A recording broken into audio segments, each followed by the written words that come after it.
and welcome to Keeping It Real with Shannon. Hello, everyone, and thank you for joining us. Gregory Floyd, he's very hot about this issue. But out of that $451 million budget, the NYPD gets a fringe benefit of $105 million. So they felt that they were defunding them by removing us. So we basically became a scapegoat. By me being here, I'm not involved in any politics. I'm not here for any votes for anyone. And I'm here to speak for school safety agents, and that's foremost. I send my children to school, whether it's my daughter or now my son. I trust them to keep my children safe.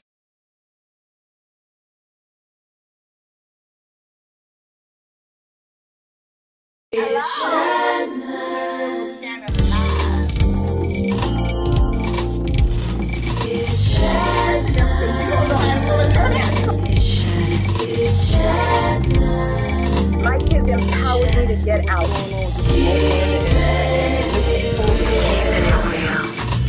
Working with different elected officials, learning, understanding how to put these first.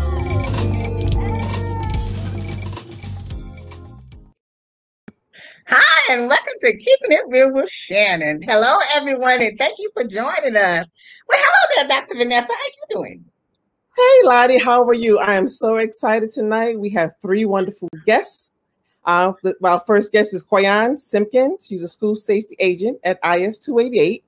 Miss Janae Nine Blackwell. She's at the community affairs at the school safety division, and Miss Mona Davis, who's the parent and president of the social impact strategies. Welcome, ladies, to the show. Hello, ladies. How are you? Hello. Thank you for having me. Good evening. Good evening. Well, you know, there's been so much talk about school agents. So there's so much misunderstanding, so much misinformation of, you know, you're leaving the NYPD, going back to the Department of Education, or they may want to remove you from the job altogether, period. So I would like just to start off with clarification. Could one of you explain what is the fight about? What are we fighting about? Janine, you want to go first, or you want me to go first? You're gonna go first because I'm hearing crackling a little bit in the volume.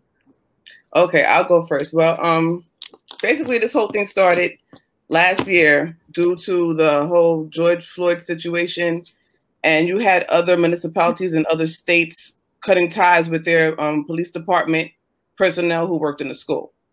But New York City schools are somewhat different from these schools, and they differ in the fact that we're civilian members of the department. We don't carry any weapons. We don't have any type of powers as it performs as like uniformed members would have. Those other places, they have resource officers who are actual police officers who carry weapons, who have been outsourced from their police department into the school. So there's a big difference, and you know, and the work duties and the descriptions of what it is. So everybody cried defund the police, and it seemed as if school safety got caught up in that scope due to the fact that, you know, we have ties to the police department, and they felt that it was some type of defunding when they removed us, which it really wasn't, because we're basically being paid by the Department of Education's budget. We're on their budget. But what it is that the Department of Education pays about $451 million per year for the NYPD to train, to hire, and to supervise school safety. But out of that $451 million budget, the NYPD gets a fringe benefit of $105 million. So they felt that they were defunding them by removing us. So we basically became a scapegoat for you know, the whole movement, and we became collateral damage in a fight that had absolutely nothing to do with us. And then everyone started harping on the school to prison pipeline that we have no part of, because, you know, there's things in place where, you know, we don't criminalize children. We don't look to lock up children. We are the children's parents, literally, because we can't afford to send our kids to private school. So these children are our children, figuratively and literally. So, you know, before, not cutting you off, Kim, but before we go any further, I know Mr. Gregory Floyd, he's very hot about this issue. So he has a few words he wants to say, and the parents are very hot about it. And Miss Mona has a lot to say about this also. So we want to take a look at a clip from the rally that they just had recently. The parents are coming out today to say, we do not want school safety to leave the police department, and we do not want school safety to leave the schools. These are our children, and we want them protected.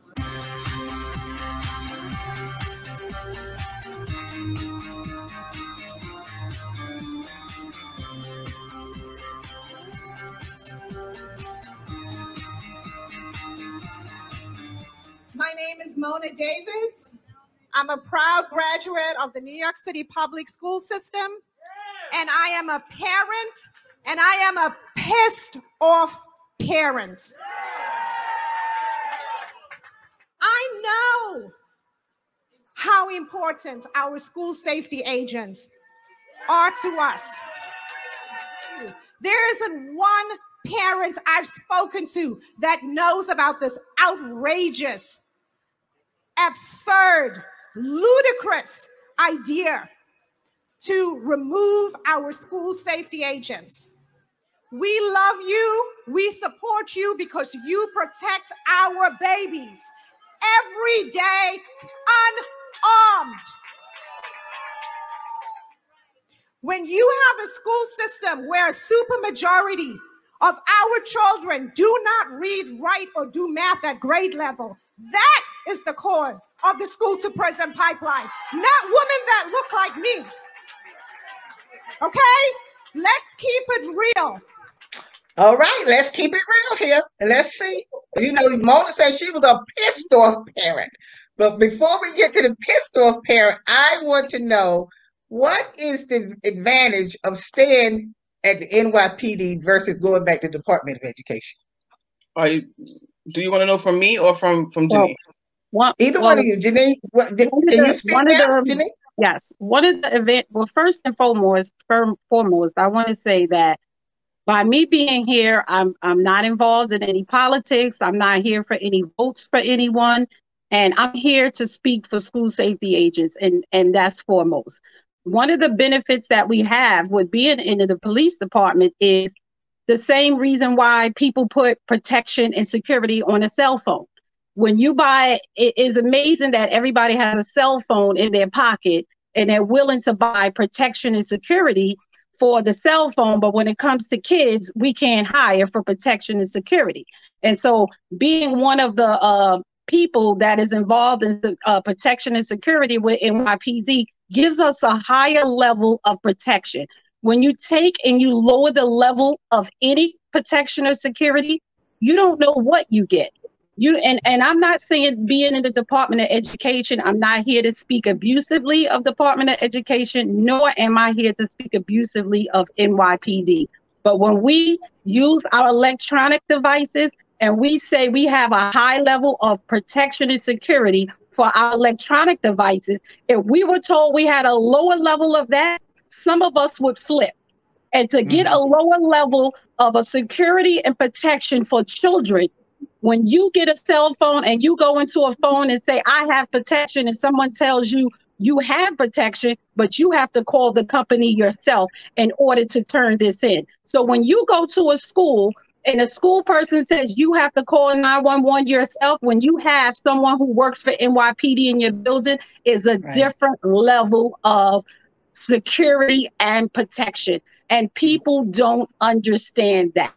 That is the difference of being an NYPD and the Department of Education. And not to say anything bad about the Department of Education, but why should you have to, as a parent, go to a school to ask for help and told that you have to call 911 yourself when the child themselves have security and protection on a cell phone in their pocket? Mona? Mona, what do you feel about this? This entire situation makes no sense to me as a parent, because the system is not broken. And the narrative that's put forth by certain city council members from the defund NYPD crowd is a false narrative. I'm a parent. I have a soon-to-be 13-year-old that's in the system. I have a 22, soon-to-be 23-year-old that went through the system. And I myself am a proud product of the New York City public school system. So I know what it was then, before 98, before they went under the NYPD. And I know how it was now, looking at, my kids' experience. There's a big, big difference. And what people need to understand is this. Our school safety agents are majority Black, Hispanic, and other women of color. We are heads of households. They are mothers, they are grandmothers. They are, they are me and I am them. I'm a single mother of 2 children. And when I send my children to school, whether it's my daughter or now my son, I trust them to keep my children safe. And I know they are not police officers. They are unarmed. They are civilians. They are trained. They are provided professional development. And I keep on hearing this other argument. Oh, we need more guidance counselors. We need more social workers. What does that have to do with keeping our children safe? Because there is no guidance counselor I know that's going to step in the middle of a fight. There is no guidance counselor I know that knows how to unarm someone that has a knife or a gun, or who knows how to deal with a soft lockdown or a hard lockdown. So this is the thing that people need to understand. Our school safety agents have nothing to do with this racist policing in schools, because there are no police in New York City public schools. I'm not speaking for the rest of the country. I'm talking for New York City public schools. And the whole school to prison pipeline thing, that has nothing to do with our school safety agents. So this narrative, this false narrative, is something that I completely rejected. I condemn it. And they are trying to get this pushed through and remove our school safety agents, or try to put them under the Department of Education with no plan, because there is no plan. This is just something that's just simply going to jeopardize the safety of our children. And if our children do not feel safe, they cannot learn. There is no reason for this conversation to be happening. Parents do not know. There has been zero parent engagement, parent and community engagements. We were all on a city council, community education council, District 16, Bed-Stuy, where I grew up. I'm a product of Bed-Stuy's public schools. And they had a forum there with the Department of Education, folks from the UFT, the Principals Union, Greg Floyd, and others from the Department of Education and their so-called transition committee. And this is the thing that was clear and everybody admitted, is that there is no plan. They haven't done anything. And most importantly, my question to them was, why are you trying to get this done now? We have an election coming up in June. We're going to have a new mayor come January 1st, 2022. And that new mayor will have mayoral control of the schools. So that new mayor can decide not to even bother doing this. And right now, the 2 leading frontrunners, which is Eric Adams and Scott Stringer, do not support removing our school safety agents from our schools, and do not support removing them from under the purview of the NYPD. So I understand what's going on here, because this makes zero sense. They're playing with our kids' lives. Then we're gonna break right here, and we're gonna come back, because I want to ask you your thoughts on Jamani Williams, Jamani's real input on this situation. We'll be right back. It's Shannon. It's Shannon. COVID-19 has changed how we express our faith and gather to worship. Now it's time to take the first step that lets us get back to spreading the word without spreading concern. Before we can safely come together, we need the facts. As COVID-19 vaccines become available, you may have questions. Should I get it? Is it safe? Should I wait? It's smart to question. Now, get the facts at getvaccineanswers.org so you can make an informed decision when vaccines are available to you.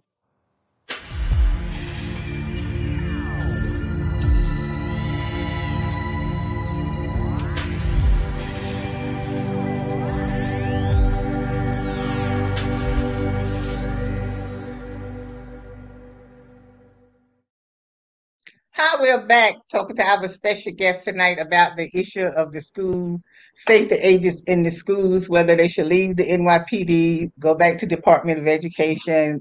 It's just a whole big fight. But before I get to the comments of our public advocate, Jamani Williams, I just want to say that I think one of the issues is that people are not realizing that as school safety agents, you're not just there in the school to break up fights or to, handle a situation that may be taking place with a student or a teacher. You're more than just that, because sometimes when kids are acting up, you as that agent can talk to that child where somebody else can't talk to that child. Or, you become like a role model to that child. When they get in trouble, they run to the school safety agent. So your job is not just breaking up fights. And so when people start all of this stuff, they need to come and spend a week in the school or a day or two in the school so they can actually see what takes place in a school, so they'll know what everybody's role is and what they play, because it doesn't make any sense when you start saying let's remove someone from their job, because he really wants to remove you from the position, because he even said in his statement that they could remove you and then find you another job someplace else. And that's what's disappointing and troubling to a lot of agents, Shannon, because the agents have no clue what's going on with them, and they were not asked.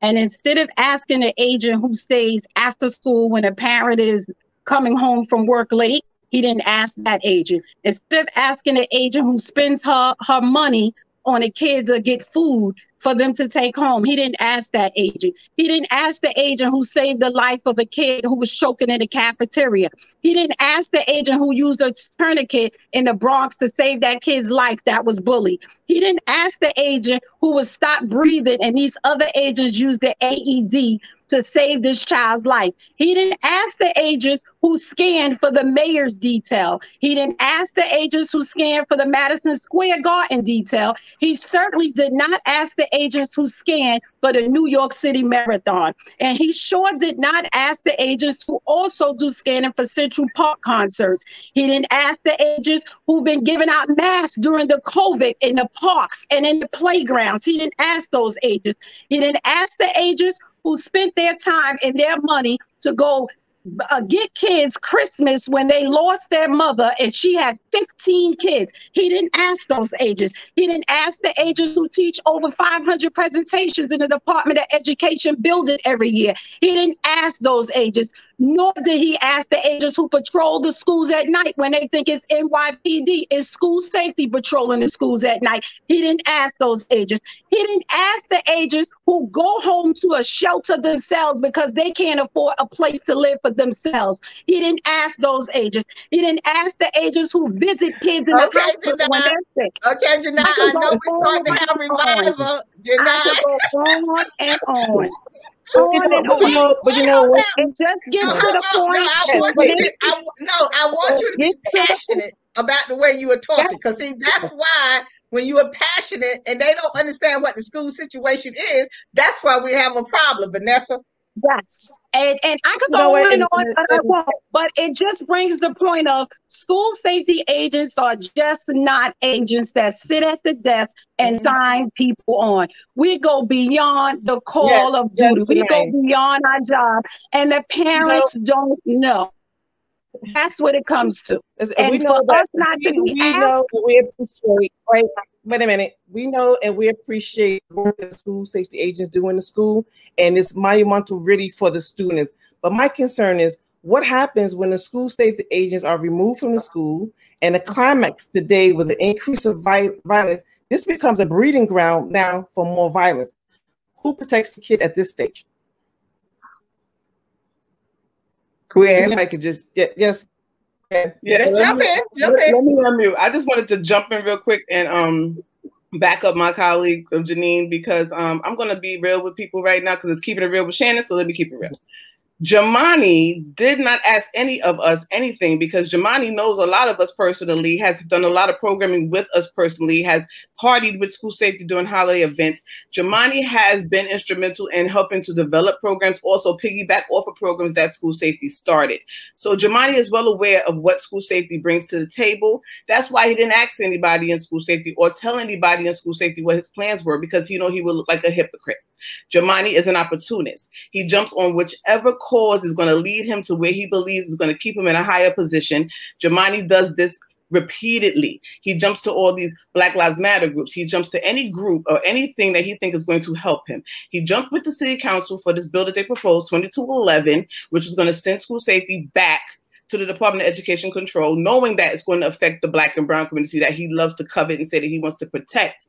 Meanwhile, he has an NYPD detail for protecting him. All those advocates groups that he's part of, that he's infiltrated to help push his cause, that's going to help fill his pocket, he's now pushing their agenda. That's why Jamani did not ask the agents, because he know that he was basically being a hypocrite and selling us down the river after he himself infiltrated us and utilized everything that he could and suck up everything that he can get from school safety. So yes, that's why Jamani did not incorporate school safety into the equation.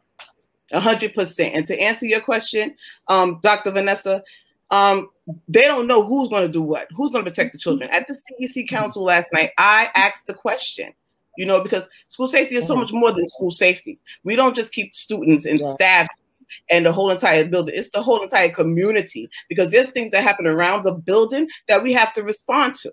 We have gang violence. We have prostitution amongst people that's trying to recruit our children for all types of situations. We still have human trafficking people, and the brown and Black community is affected. Have you ever wondered why so many Black and brown young bodies are missing and no one's looking for them? This is what's going on in the community that they're not talking about. A lot of times we're out on those perimeters. There was a school in Staten Island where 2 school safety female agents stopped a young lady from being kidnapped and thrown into a van. No one's talking about this. Now, if you take away our SPO status as it pertains to how our jurisdiction is and how wide it goes, during safe passage, going down to the train station, the bus stop, the corner store, stopping all these incidents that happen because they're attached to our children and attached to the building, we'll be limited. You'll be tying our hands. So who will be doing those things? That's the question. When there's a shooting in the area, we go into a lockdown or to a shelter in. When there's something imminent in the building, we go into a lockdown. You know what the funny thing about this is? The DOE, and I don't want to harp on them or attack them, because they have a job to do. That's educate children. That's their job. Keeping them safe is NYPD school safety. And that's what we do. That's the service that we provide. And when you take us away from that higher level of security, like Janine was saying, because it's a deterrent having that moniker, having that rocker on your shirt, because people look at it and they'll think twice, because they know that, not for nothing, even with all the defund the police, NYPD is one of the highest effective quality police departments that you can have. That training is so exemplary. When I tell you how exemplary it is, the training, you can't get that training just anywhere. And that radio connection that we have to patrol in the street, when there's a situation emerging in that building, that's minutes that we get somebody on that school perimeter in that building, as opposed to a 911 call. It's going to take time. Minutes, seconds, they matter. They count.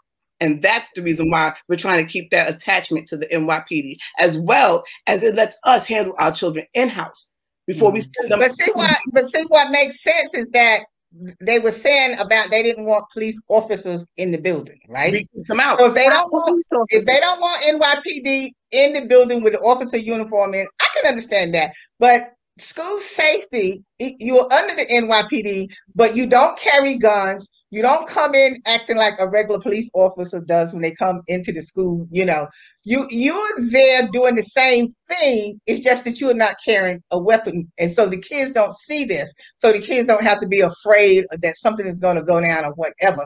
What it is, see, this is all politics stuff. This is all political. We always playing politics with our children. And that's the problem.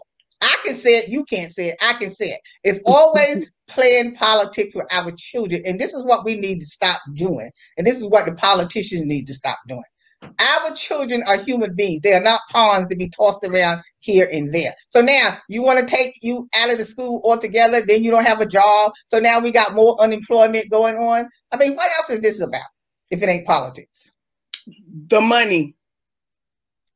Well, it's about when you buy anything and you don't have money for the protection and security, you never take away protection and security. You lower the brand of whatever you're buying.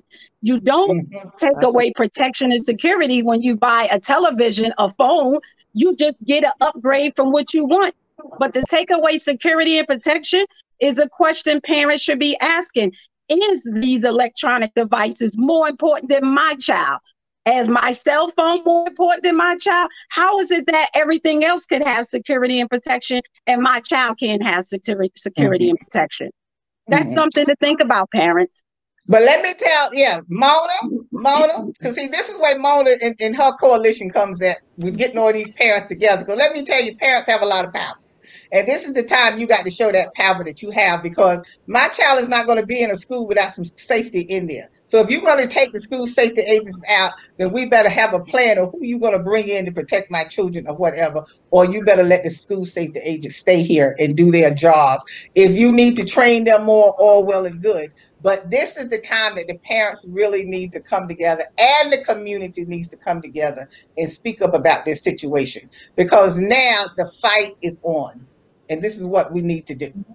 And Mona, we don't want, school safety agents don't want anyone to think that we don't need social workers and guidance counselors in school. That is not what school safety agents are saying. Most definitely that guidance counselors and social workers may be needed in school, but you don't play with security and protection for children. There has to be a way to get other things fitted for the children.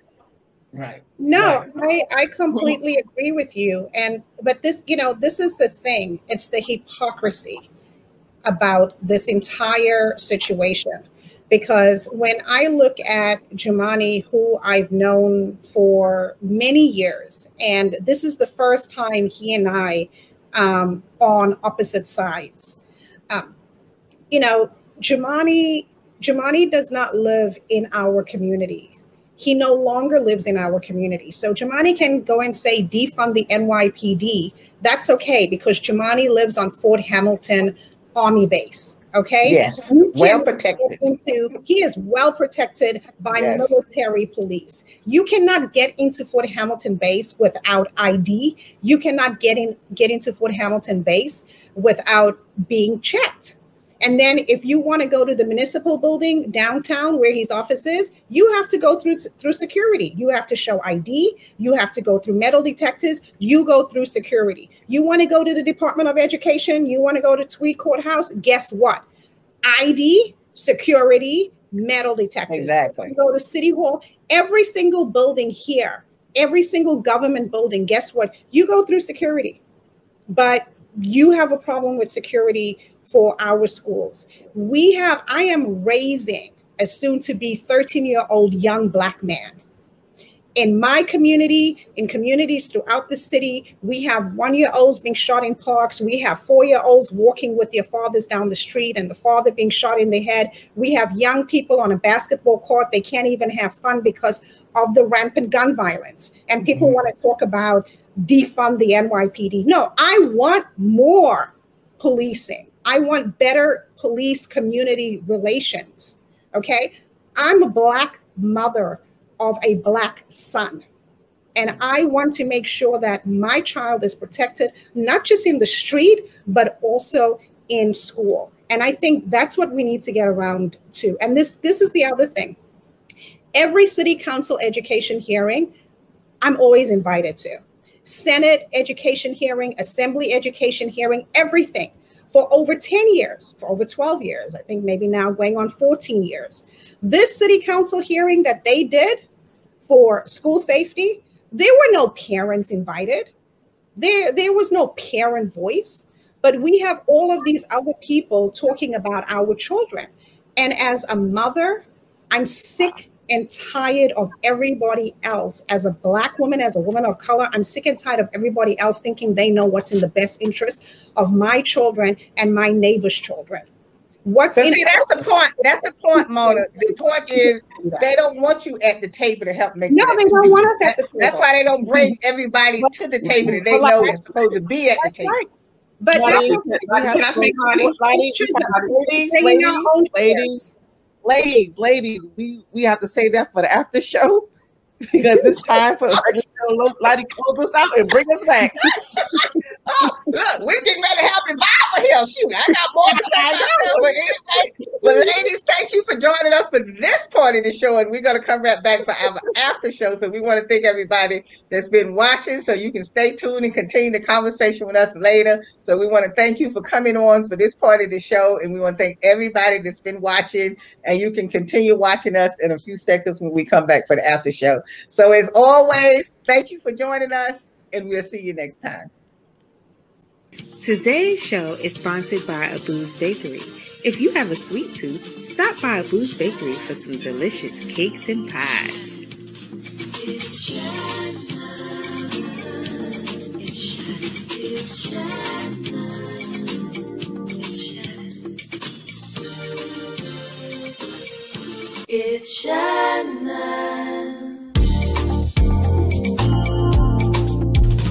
It's Shannon. It's Shannon.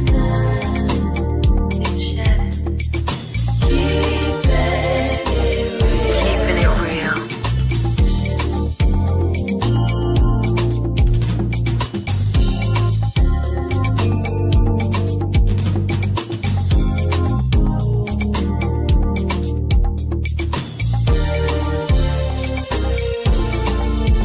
It's Shannon. It's Shannon. It's Shannon.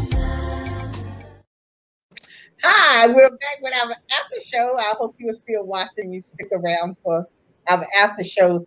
So Mona, let me just say this before we continue. I like to keep it real.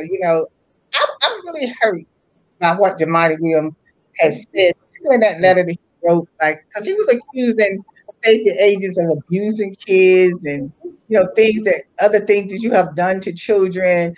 I mean, I was just so shocked from that coming from him, because I know him, not know him well like you know him, but I was really surprised that he would come out against the school safety agents like that. Now, he said he's for school safety agent, but if you have to be removed about getting you jobs and things like that, and I just feel kind of bad and sad about that. He's fighting with Mr.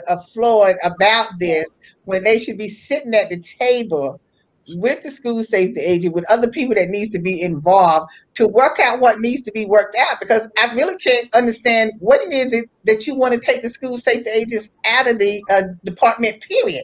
Even if you wanted to move them from the NYPD, okay, so you still went to the Board of Ed, you have a job, but this removing you, period, from the school, I'm just really annoyed about that. I really am. Can I speak about that one real quick? Yeah. Ms. Shannon? We all know, okay, so we're going to keep this 100% real. It's about the money. It's about the $451 million budget. What ended up happening during last year's fiscal crisis, when they were trying to figure out how they was going to keep the money, who was going to get fired, who was going to get let loose. You let a lot of people into that budget agreement who would normally not be there. They saw school safety's budget, and it became a whole big to-do. That $451 million budget drove those people to insanity. They wanted to find out how they could get their hands on it, how they could utilize it, reallocate the funds. You got Kenyatta Reed, who is the executive director of school safety. He's basically for the DOE, and he's looking to bring in up to 65 different advocacy groups who do restorative justice practices, which is something that we've been doing in school safety for the longest. But all these advocacy groups want to come in and get a contract with the city and get a part of the money. So in order to do so, to move them in, you have to move us out, because where else are you going to get the funds from? This is all about money. It's political gain, and they're playing chess with our children. They're all being used as pawns on the table. And the sad part about it is the inner city children. This has been going on since 2012 with them trying to remove school safety. But what happened was school year 2013, 2014 was so tumultuous that they took it off the table and never put it back. So now this was their open window of opportunity to do so. And what did they do? They tried to do it. Jamani's whole situation is, like I said, he's following the bandwagon. So he saw an opportunity to get his voice heard. And that Girls for Gender Equity, which is one of those advocacy groups who are opposing school safety, he's actually a part of that Girls for Gender Equity group. Okay. He's trying to slide his cronies inside the back door. So he's utilizing school safety as the scapegoat. They put us under the bus to accomplish this goal. So it boils down to the money. It's always about the money with these people in politics. They put it above people's safety. And the sad part about it is the Black and brown children, because there's since 2017, the city takes $20 million of the city's funds to pay for non-public schools to have security. And they said it was because they did the same level of security as the public school, which is in the form of magnetometers, hand wands, some video surveillance, and people that they hired as bodies. So all these things you said had to be equal to the public school. Now you want to take those same things away from the public school. That's going to put us at a disadvantage, which is confusing to me, especially when you have these high wigs in 65 Court, 52 Chambers Street, 2811 Queens Plaza. You have everybody in the suspension DOE site. When you subject children to scanning when they go there, they have to go there because the adults themselves want to be kept safe. But you don't want our children to have that same level of security. I'm going to tell you this how it goes, and Lord forgive me, I might get a backlash, but at this point I'm keeping it real. They don't want to see our children succeed. And the last 5 years, the dropout rate has declined significantly, and the graduation rate has skyrocketed. Our children are going into secondary learning. They're going from school to employment. And you know what it is? They're not filling up the jail rolls as they would. They're not filling up the detention centers as they would. And remember, those jails and federal funding gets extra money. They're not building more schools, but they're building more jails. You want to say you want to do reform, but you're still building more jails. Who's going to fill up those jails? They're looking at our children as money. Exactly. This is why I have always said to the parents, it's up to you to fight for your children at your school. Stop talking about the school across the street and across town someplace else. You fight for the school that your child is in. You can get money and resources for your children. Because I'm on instance with this, the teachers need to be involved as well, because the teachers are also getting protection with the safety agents being in the class. Because when somebody walks into the building and no one is to stop them at the door, and they look up and someone is standing at their door, then what? Who's going to protect them as well? So everybody needs to be involved in this situation, talking about what needs to be done, and get yourself at the table, whether they invited you at the table or not. This is what needs to be happening. That's what I did. Because if not, our kids from day one has always been pushed around and put at the bottom of the low totem pole. They have never received the education that they should receive. Well, you know, this is definitely political, right? And at the end of the day, it could be somebody just lining their pockets, getting an incentive to shift to pivot another direction. And then at the end of the day, when things get out of control in the school, what they're going to say, oh, that was school safety. They were there. They did it. They groomed schools. It's their fault. And not looking at how with them pivoting and moving into circumstances, that this is a result of their actions. It's as simple as that. And then there's no plan. So you're talking about a transition with no plan. They don't have any strategies, no procedures, no protocols, nothing laid in place. This farce of a council meeting yesterday, that was just another part 2 of the education council meeting for February 18th, where they put up a vision board and they had affirmations and they had this colorful thing with children, but there was no substance to it, because it didn't tell us anything indicative of what they're going to do as far as how they're going to transition us. So the thing that led me to believe that there's no transition is basically, hey, we want to get your security net, come on over, we're going to take all of you and we're going to transition you, but there's no plan. That's the part that alarms me, because when you have a plan to do something that's been going on for a year, there should be a plan or something already instrumented into place, but they don't have that. That's what alarms me. And as a parent, but that's always the case, Queen. This is always the case. They always doing something without a plan. And that's why the first time they do something without a plan. They wing and pray it all the time, but you're putting people's life at jeopardy. And that's the situation that has to be called out, because there's no plan. So basically, you're not going to try to keep us good. Listen, ladies, before I get off the subject, they did not, and I don't know if my coworkers listened to this last night, but when Kenyatta Reed said, oh, when someone asked him, well, how can you guys, do it now when in 1998 before then y'all couldn't handle it? He says, well, we're going to be able to take care of the interview process. We got things changed, we're hiring situations and all of this, but you advocated for no more school safety agents and no more hiring of them. You blocked the class that was supposed to go in at 20 million because you want to reallocate those funds. So if you're talking about interviewing and new hiring practices and structures, who are you talking about? Are you talking about those of us who are already there, who already have this job that you're guaranteeing us a transition? Because if we have to re-interview and go through a new hiring process for a job that we already have, that's a problem for me. Very alarming. No, they're talking about new people. No, but are the current school safety agents grandfathered in once this transition goes through? I mean, are they? They don't know that. They don't know. We don't know nothing. They don't know. Yeah, right. There's no plan. We were on that CEC, Community Education Council meeting last night. There's no plan. I asked them, who is on this transition committee? They can't even tell us who all is on the transition committee. I asked them, is there a union representative on the transition committee? You know, there's no union representative on the transition committee. That's another problem. Then I asked the young lady, Sadie, who is now the executive director of family and community engagement for the Department of Education. I asked her, I said, what's going on here? Because I know her too. Years ago, when she worked for Public Advocate, when she first started working as an organizer for Public Advocate de Blasio, she came to my house. She sat in my living room because she was an organizer. She wanted to engage parents. Now you, the executive director, are faced for the DOE, and there's been zero parent engagement. Parent, community engagement, nothing. Nothing said to the families. These are our children that are in the school system. There are 1.1 million children in the school system. And the other thing that I also think is very odd is when you look at school safety, the majority workforce are women, okay? Right. And we're talking about a little over $400 million. The Department of Education's budget is $30 billion with a B. Yes.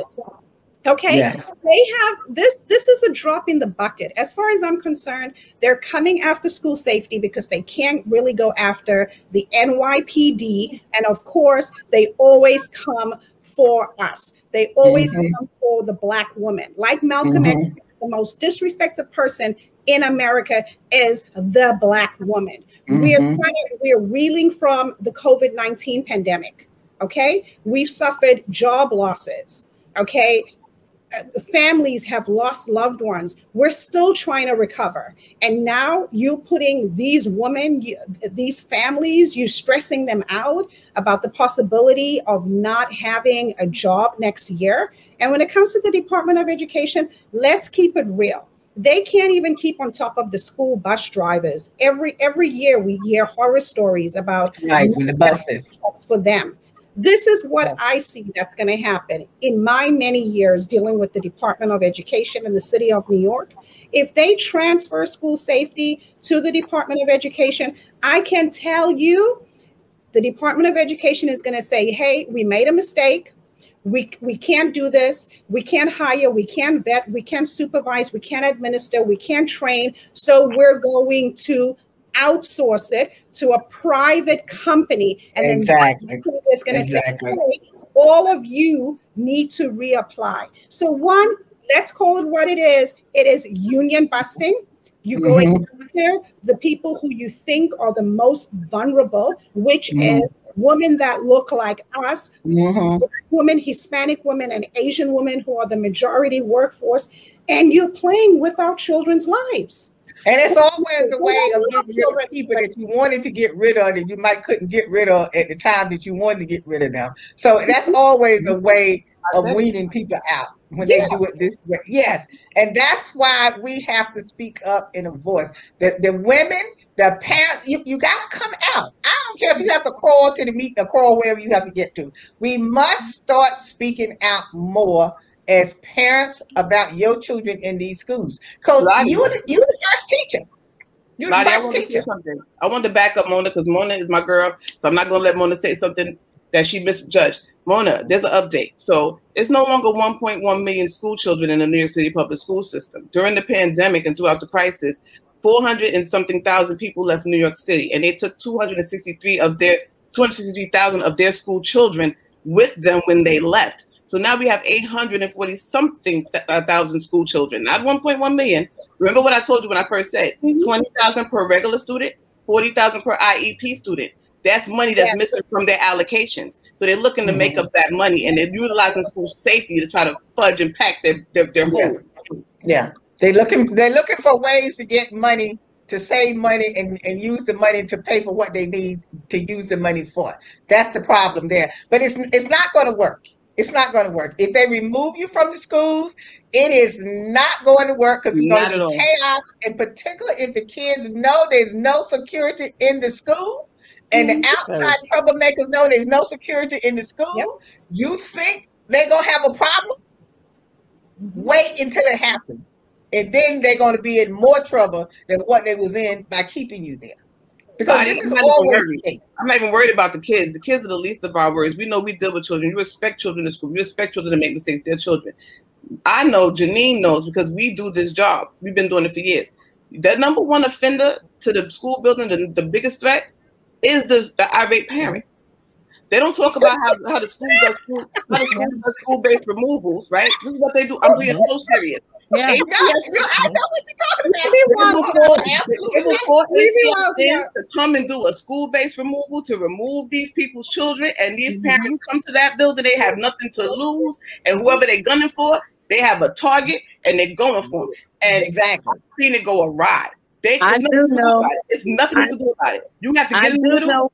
Yeah, I do know for a fact that there will be a lot of teachers that won't want to go to work if there is no school safety. There is going to be teachers that will not want to go to work. That's what I said before. Where are the teachers? They need to be speaking up. There's going to be some, and unfortunately, we have a lot of people who are not speaking, and for whatever reason that they're not speaking on it, but they do personally feel that if school safety is not there, they will not be at work. No, they will not. And Janine and Lottie, listen to this. I had to say this because one of my coworkers better remind me, and I had to say this too. I was a student in these schools when it was under the Board of Ed. It was a zoo. Horrid, disgusting. Yep. Things that happened was unimaginable. I even had a shootout in my cafeteria when I was in high school. So yeah, I've been through it. But this is the serious thing that they're not even trying to keep reminding people of.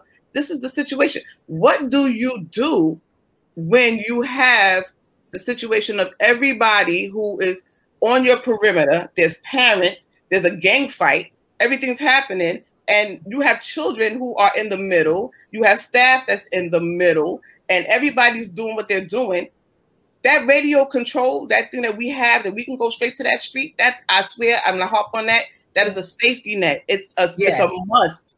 It's not, it's a necessity. We have to have that. And if you take that away, I'm guaranteeing you, it's going to be so much detrimental backlash, not only mentally, but physically. We're talking about someone's life can be lost seriously. And that's the part that disturbs me as a parent, because I have children in these schools. I know what me and my coworkers do. I know what service we provide, and we're no longer there to provide it. Who's going to do it is the question that's in my brain. And it's leaving me with anxiety, because this just can't happen, Lottie. It just cannot. Yeah. And Lottie, I'll tell you myself, I've even had 2 gun collars myself working in a school. And this school had no scanning. And I had 2 gun arrests myself.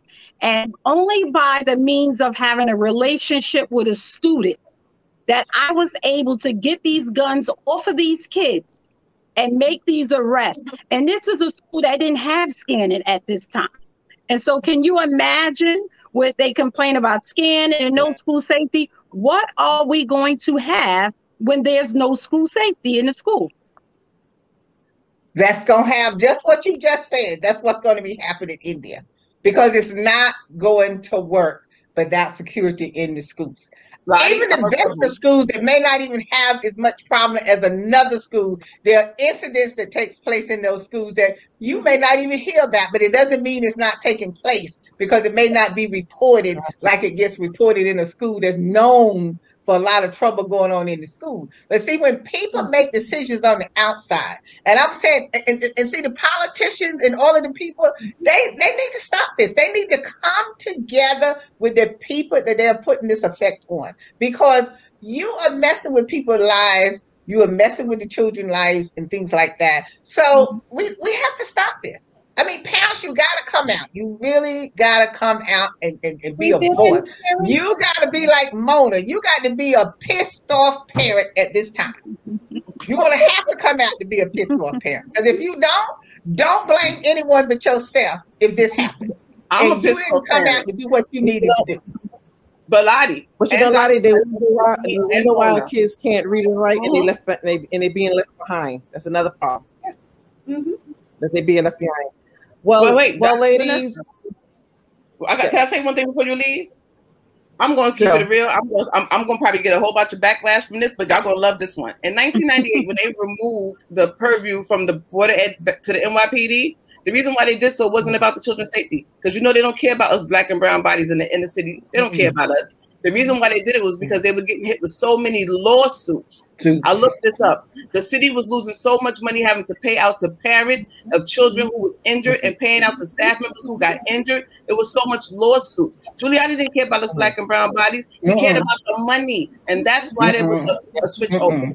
It's always about the money. Don't worry. They're going to get with so many lawsuits. See, people can always talk because they don't know the situation inside the school, the building. All you see is a building. Before you start making all these accusations and talking about we need to do this, we need to do that, you need to come and visit schools. You know, come a whole week and come each day and visit the school so you see what's going on. Don't even tell the people who you are. Just come in and visit the school, because until you're in a school all day, you don't have a clue of what's going on with some of these kids. Because some of these kids, they don't mind pulling out a weapon and using on you in a minute. So look, we got good kids and we got kids that really need some attention, because usually the kids that come to school acting up, they're looking for attention. That's what it is. I don't consider any kid a bad school, a bad student, a child. I think they just be looking for attention, because when you start talking to them and, you know, letting them know that, you know, they can be loved and you want to share with them, they act totally different. They're totally misguided. Most of them are misguided. Yeah, so you got to be that kind of person that can calm them down and talk to them and let them know that, hey, we love you. It's not all about that. They don't act like that. They don't act like that. Lottie, we definitely have to have a second and third, fourth show with these ladies with the ongoing things that's going on with this transition. Right now, Lottie, you got to take us home. This is it. Is the after show over? The after show over already? Okay, ladies. Look, ladies.